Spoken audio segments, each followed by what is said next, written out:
today's video, I'm going to teach you how to insert and customize equations in Microsoft Word. This is a handy skill, especially if you frequently work with mathematical documents or need to present complex formulas clearly.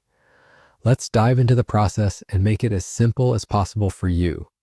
First, you'll need to open up your Microsoft Word file where you plan to insert the equation.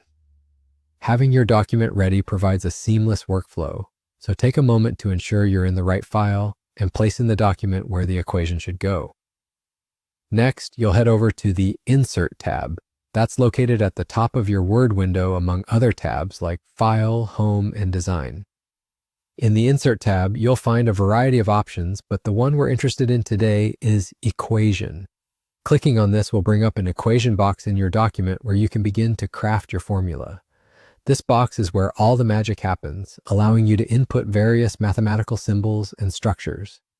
Once the equation box is visible, we can begin customizing it by inserting a fraction. If you look at the tools available, you'll see an option that displays a fraction template. Click on that and a basic fraction structure will appear in your equation box. Here, it's important to think about what you're trying to convey with your equation, as the fraction will serve as the framework for what you want to create. With the fraction in place, let's focus first on the upper part. This is where we will insert a superscript.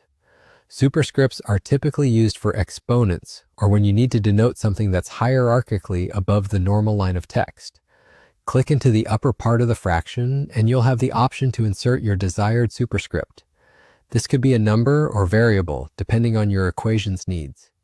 Repeat this for the lower part of the fraction, as it helps maintain visual balance and adherence to mathematical conventions.